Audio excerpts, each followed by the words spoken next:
I knew something was wrong before I even saw the wall. The road felt too clean.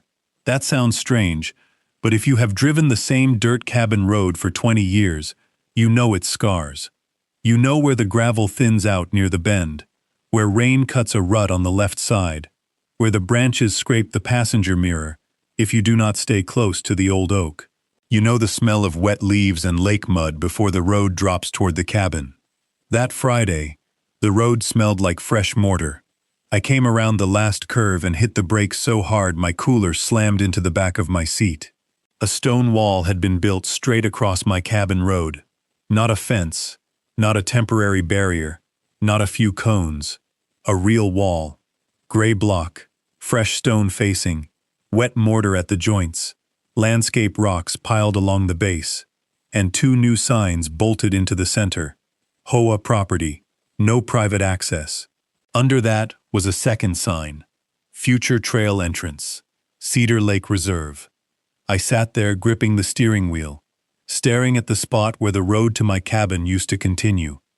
Beyond that wall, behind the trees, was the cabin my grandfather bought before Cedar Lake Reserve existed. A small wood cabin with a porch, a shed, a fire pit, and a dock that leaned a little more every year but still held. There was no other vehicle road in, no second driveway, no back entrance, no way to reach the cabin except the old cabin road my family had used for decades under a recorded access easement. Then Karen stepped out from beside the new trail kiosk like she had been waiting for me. She was the HOA president of Cedar Lake Reserve, and she had spent the last year calling my cabin road an unsafe cut-through, an informal dirt path, a liability exposure, and a blemish on the community's lakefront experience. Now she had built a wall across it. She walked over with a security volunteer and a contractor in a neon vest. The security volunteer had his phone out, already recording. Karen smiled and said, "This area has been reclaimed for the community trailhead." I told her she had blocked my deeded access. She said the HOA had reviewed its site plan and determined the road was on HOA improvement property. I asked to see the survey. She held up a color rendering. A rendering. I asked for the recorded document that erased my easement. She said old cabin language did not override current safety planning. Then she told me if I touched the wall, damaged the landscaping, or attempted to drive around it, she would call the sheriff and have me cited for trespass and destruction of HOA property. I did not touch the wall. I did not drive through the grass. I did not threaten the contractor. I took out my phone and recorded the wall, the signs, the contractor truck, Karen's face, and the road disappearing behind fresh stone. Because Karen did not know what an official survey would show. She thought she had built a wall across my road. What she actually did was lead me to discover that half her new trailhead, several HOA parking spaces, a retaining wall, a light pole, a drainage curb, and the kiosk behind her were sitting on my property. The wall blocked my cabin road for one weekend. The survey closed their parking lot for months. The cabin was never worth much to anyone, except my family. That is what made it easy for Cedar Lake Reserve to underestimate me. It was not a luxury lake house. It was not on a postcard. It did not have glass railings, a stone fireplace, or a dock with underwater lights. It was a small, weathered cabin, tucked into the trees on the far side of Cedar Lake, with a wood stove, a screened porch, one bedroom, a tiny kitchen, and a roof that sounded like a drum when rain came hard from the west. My grandfather bought it when the lake was still quiet. Back then, the area was mostly old timberland, fishing paths, and a few private parcels owned by people who wanted weekends away from town. The cabin road was nothing more than a dirt track at first. My grandfather cleared it with a tractor and hand tools. Later, he added gravel. Then my father helped him cut drainage ditches and set a culvert near the low spot where water crossed after storms. That road mattered as much as the cabin. Without it, the cabin was just a building in the woods. With it, my family had a place we could reach with groceries, lumber, fishing gear, firewood, and eventually the old aluminum boat my father patched 3 times before admitting it leaked. My grandfather was careful when he bought the place. The parcel did not touch the county road directly in a clean way, so the deed included an access easement over the old cabin road. It crossed the edge of land that later became part of Cedar Lake Reserve's lake area. The easement was simple and strong. Vehicle access to the cabin parcel, maintenance rights for the lane, no obstruction, no relocation without written consent. He kept that deed in a metal box. I knew, because after he died, my father showed it to me. He said, "Do not ever let anyone tell you that road is just a path. It is the way in." When Cedar Lake Reserve was developed, everything around the cabin changed. The developer built expensive homes along the lake, then a clubhouse, then kayak racks, then a trail loop, then a parking area near the old road. During construction, my father allowed temporary staging near the edge of the access route because the developer promised it would be temporary and would not interfere with cabin access. There was a letter about that too. Temporary construction license, limited use, no permanent rights, no interference with cabin access, restore when complete. But like many temporary things involving developers and HOAs, it slowly became permanent in everyone's behavior. The construction staging area became a gravel pull-off. Then the HOA paved part of it. Then they striped parking spaces. Then they added landscaping. Then a sign. Then a kayak storage. Then a small trail map kiosk. Then lighting. Then a retaining wall near the slope. Every year, Cedar Lake Reserve acted a little more like the whole area belonged to them. I noticed, but I also avoided conflict. I came to the cabin maybe twice a month in good seasons, less when work was heavy. I fixed things, paid taxes, kept insurance, cleaned gutters, cut brush, and maintained the road where I could.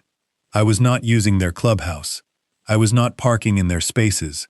I was not launching from their kayak racks. I was just driving through the access route my family had always used. Karen did not like that. She became HOA president after a campaign about lakefront safety and community standards. Her first complaints were small. My truck kicked up dust near the trailhead. My road was too rough. My firewood pile was visible through the trees. My cabin road confused residents because it looked like it entered HOA amenities. Then she started using stronger words. Unsafe, unauthorized, non-conforming, liability, trespass risk. She sent me an email saying Cedar Lake Reserve was reviewing all informal vehicle paths near the lake trailhead. I replied that my cabin road was not informal. It was deeded access. I attached the easement. She did not respond to the document. She responded to the concept. She said the HOA had to consider the safety of residents and guests, and could not allow private vehicle movement through pedestrian amenity zones. Pedestrian amenity zones. That was her new name for the area around my road. I wrote back that an amenity zone did not erase recorded access. She wrote that the board would take all necessary steps to secure the trailhead.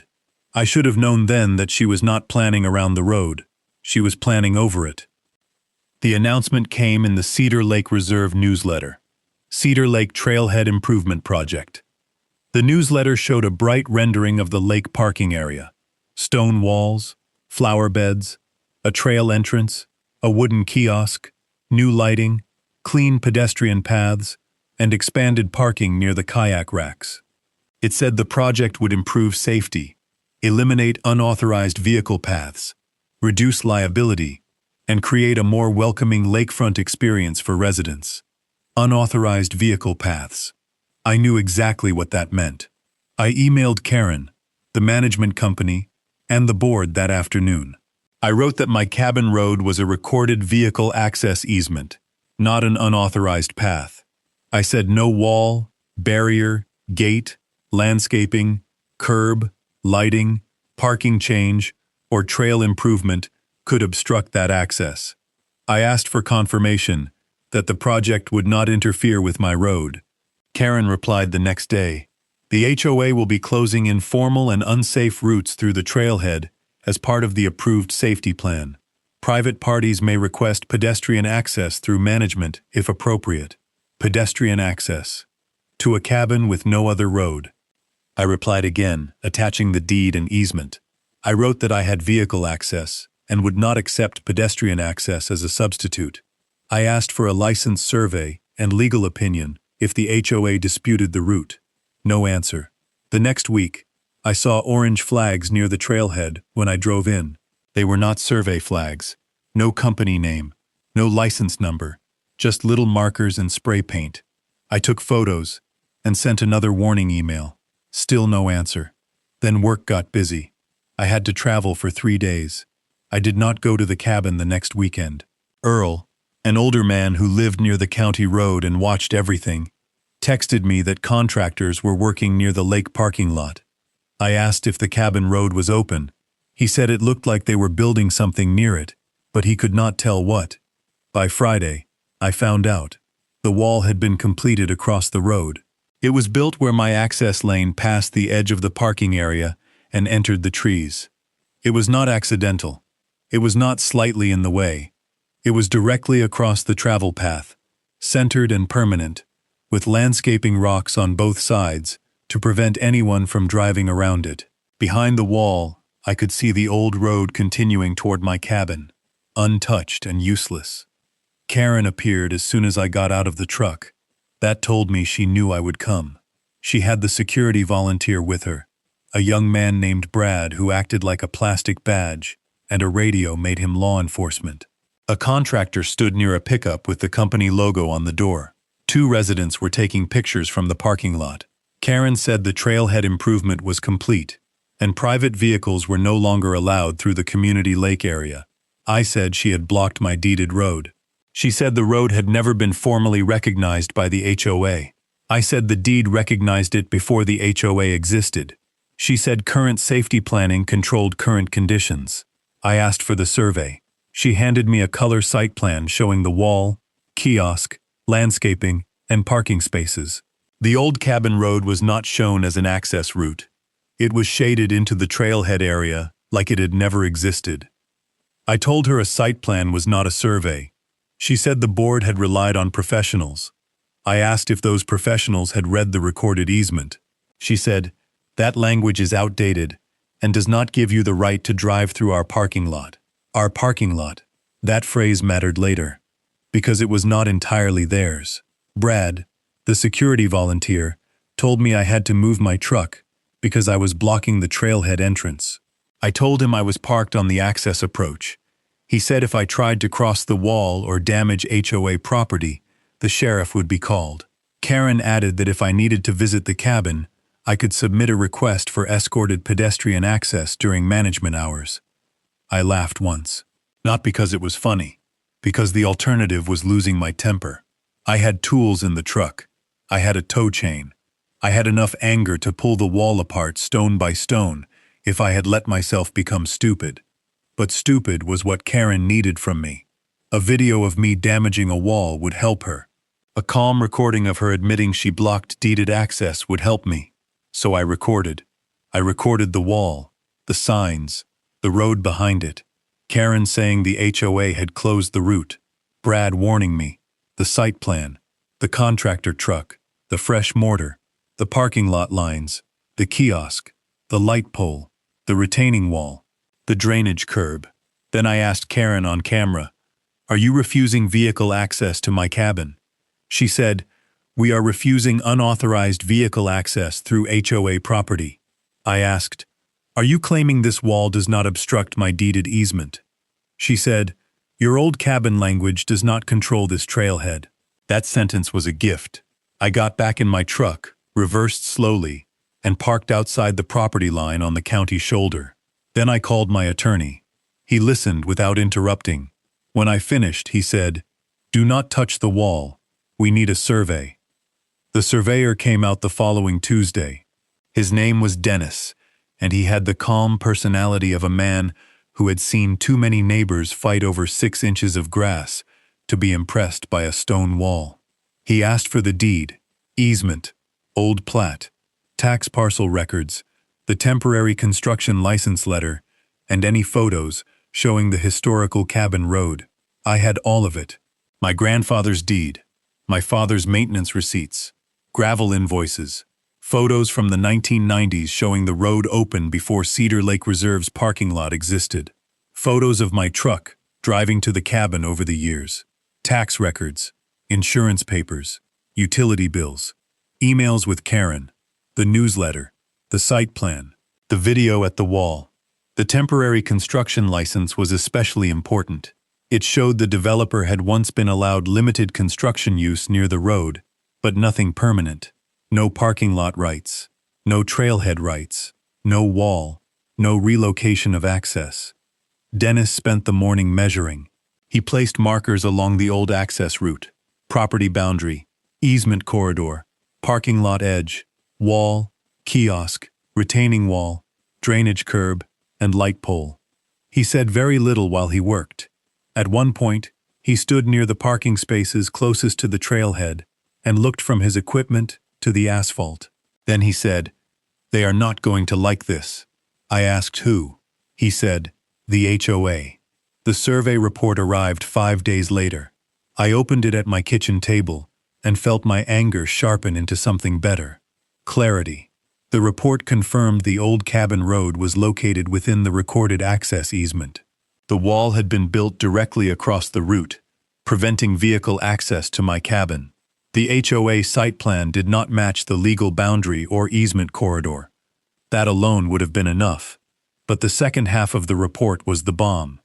A portion of Cedar Lake Reserve's parking lot encroached onto my property and easement area.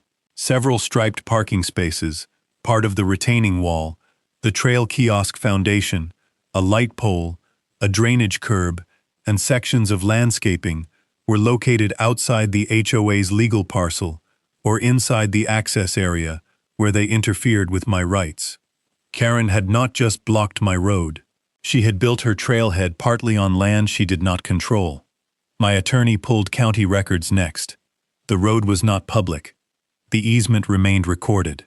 There was no document relocating my access. There was no recorded agreement allowing permanent HOA parking or trail structures over my property. The developer's old temporary license had expired years earlier. The permit portal did not show proper approvals for the wall or drainage changes on the disputed area. We also checked stormwater and drainage records.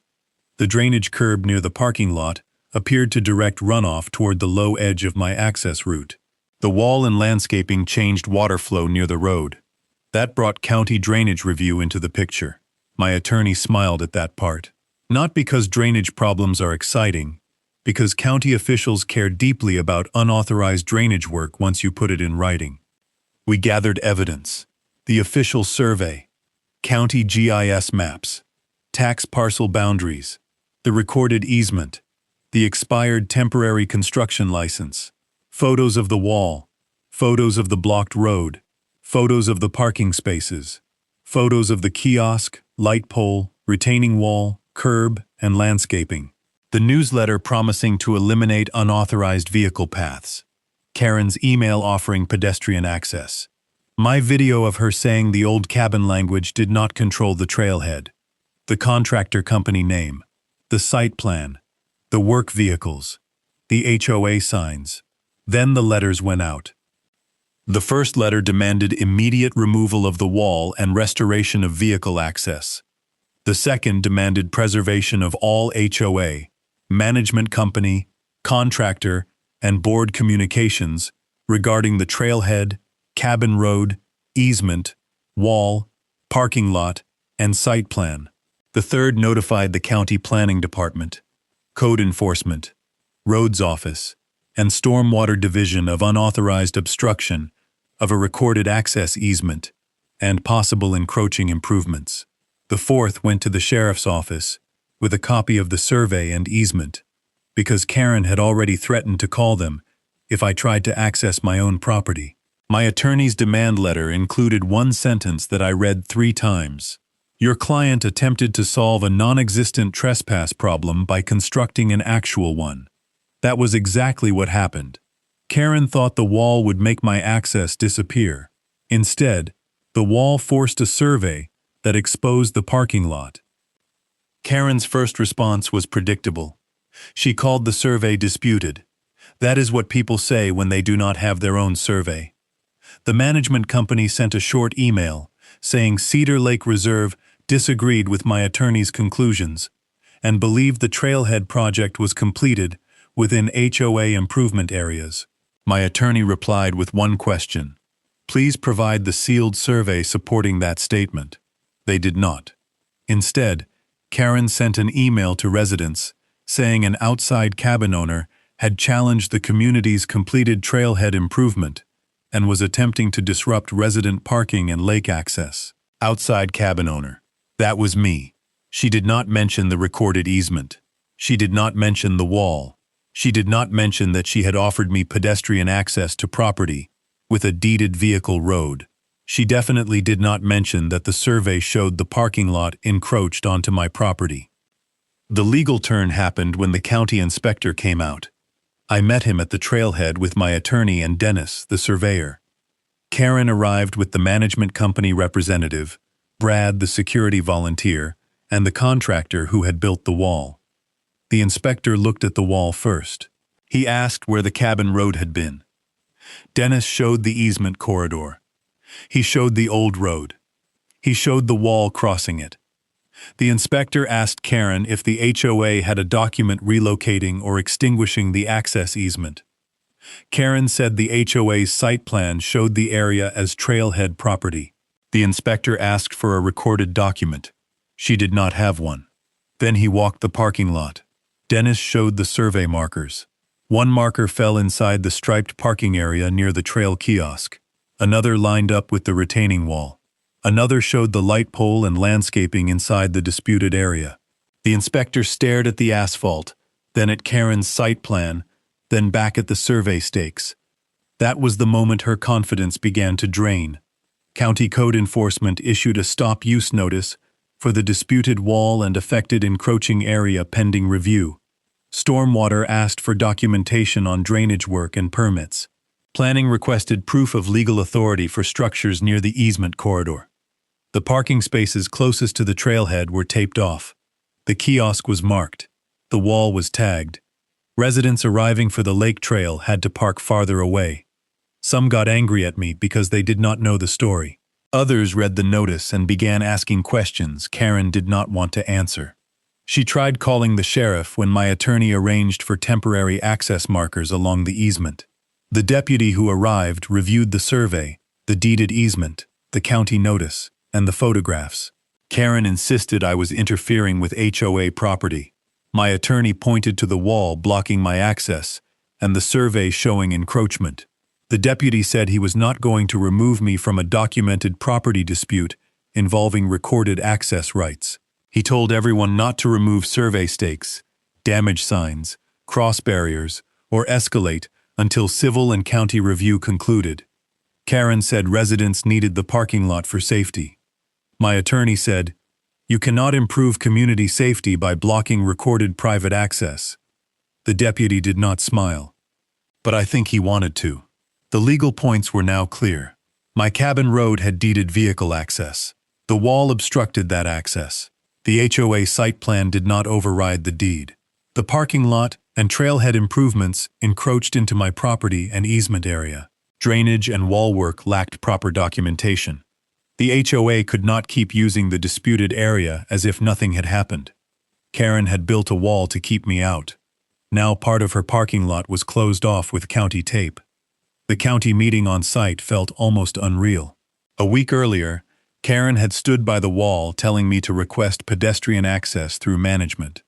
Now she was standing in the same spot, while a county inspector, stormwater officer, code enforcement officer, surveyor, attorney, contractor, and sheriff's deputy discussed which parts of the HOA trailhead might have to be removed. The inspector started with the wall. He said the obstruction over a recorded access route could not remain as built without legal resolution. The county was not deciding title like a court, but it was not going to ignore a sealed survey, recorded easement, and blocked access. The stormwater officer addressed the drainage curb and runoff changes. He said any alteration affecting drainage near the easement and property line needed proper documentation. The wall and landscaping appeared to change flow during heavy rain. He requested plans, permits, and calculations. The contractor looked miserable. He said he built according to the HOA-approved site plan. My attorney asked if he had checked the recorded easement. He said the HOA handled property matters. My attorney asked if he had a survey. He said he had the site plan. Dennis, the surveyor, did not say anything. He did not have to. His markers were in the asphalt. The stop-use area expanded. Several parking spaces were closed. The trail kiosk could remain physically standing during review, but the HOA had to stop using the encroaching section as part of its official trailhead operations. The wall could not be enforced against my access rights. The county required a restoration or revision plan. Residents started arriving during the inspection. One woman asked why the parking spaces were taped off. Karen told her there was a temporary legal issue caused by an outside owner. My attorney said, calmly, the issue was caused by a wall built across a recorded access road. The woman looked at the wall, then at the old road behind it, and did not ask Karen anything else.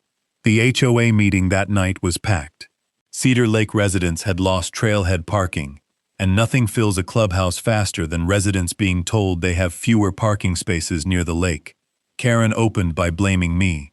She said I had waited until after the community completed a safety project and then used technical documents to attack resident amenities.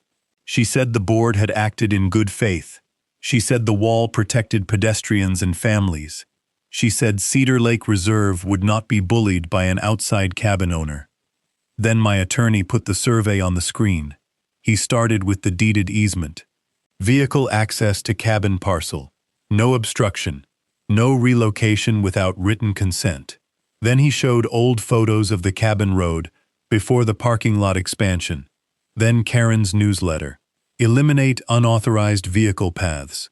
Then my warning email. Then Karen's reply offering pedestrian access. Then the video of her saying the old cabin language did not control the trailhead. Then the official survey. The wall across the access road. The encroaching parking spaces. The retaining wall. The kiosk. The light pole. The drainage curb. Then the county stop-use notice. The room was quiet until one resident said, "Wait, we built the wall on his access road?" Another resident said, "And our parking lot is on his land?" The HOA attorney corrected him carefully, saying portions of the parking area were subject to a disputed survey and recorded access claims. That kind of answer only made people angrier. A man in the back asked the question that defined the night. "So we built a wall across his road and lost our parking lot?" No one at the board table answered, because the answer was yes. The treasurer admitted the trailhead project had been paid from reserve funds. Residents wanted to know whether title review had been done, whether a survey had been ordered, whether the contractor had verified boundaries, whether the HOA attorney had reviewed the deeded access before the wall went up. The answers were vague. Vague answers are dangerous in a room full of people thinking about their dues. Karen tried to return to safety. She said the old road created liability because vehicles moved through pedestrian space. My attorney said the HOA could have designed around the recorded access. Instead, it blocked it. A resident asked whether the wall had to come down. The county inspector, who had been invited to explain the notice, said the HOA needed to submit a compliant plan, restoring access, or legally resolving the obstruction. Until then, enforcement remained pending, and the disputed parking area could not be treated as normal HOA parking. Karen's face hardened. She was no longer arguing with me. She was arguing with the consequences of her own project.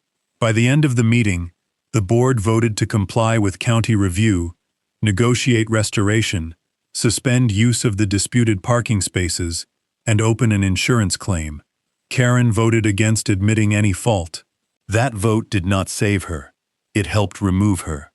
The wall came down in pieces. I watched from the side of the road while the contractor removed the stone facing first, then the block, then the footing that had cut across my access route. It was slower than building it had been. Less confident, too. Nobody from the HOA wore a smile that day.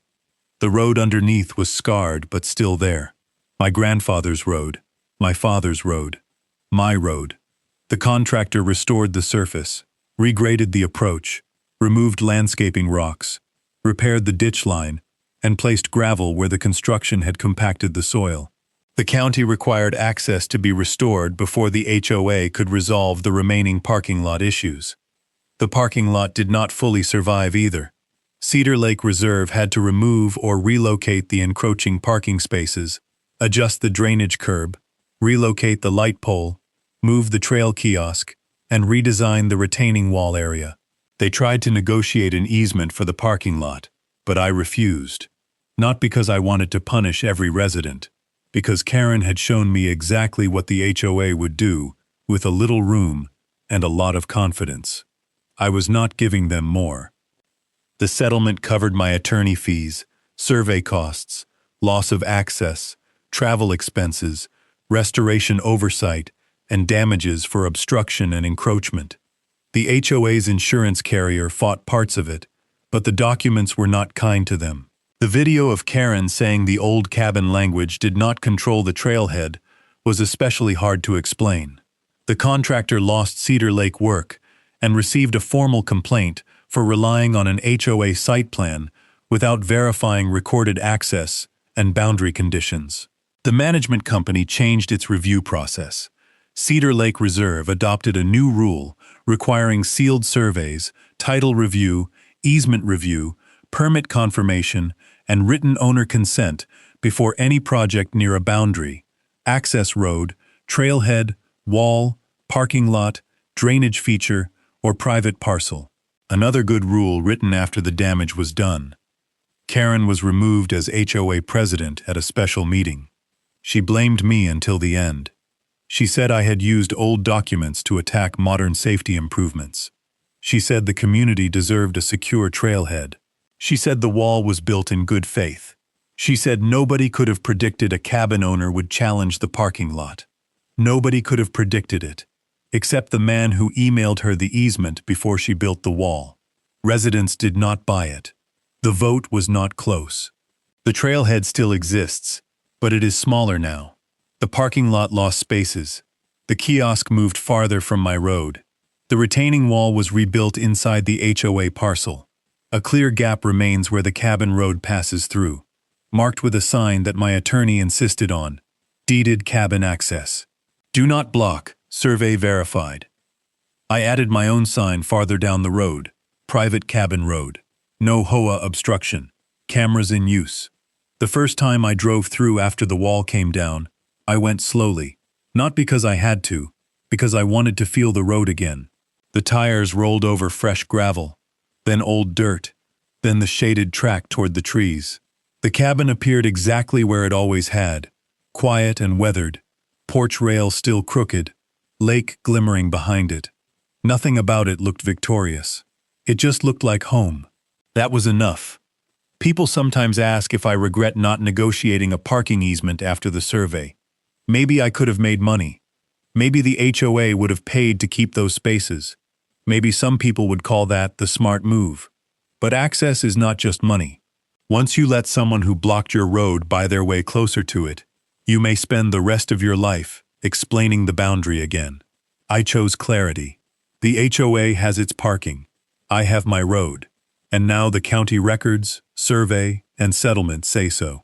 If an HOA ever builds a wall, gate, fence, planter, curb, or barrier across the road to your property, do not destroy it in anger. That is what they may be waiting for. They want the video of you losing control.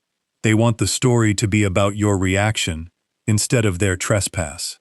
Do what I did. Record it. Ask for the survey. Pull the deed. Find the easement. Check the county records. Call an attorney. Let the surveyor put stakes in the ground. Because sometimes the wall they build to keep you out becomes the thing that proves they were standing on your land the whole time. Karen built a wall across my cabin road. My survey took their parking lot.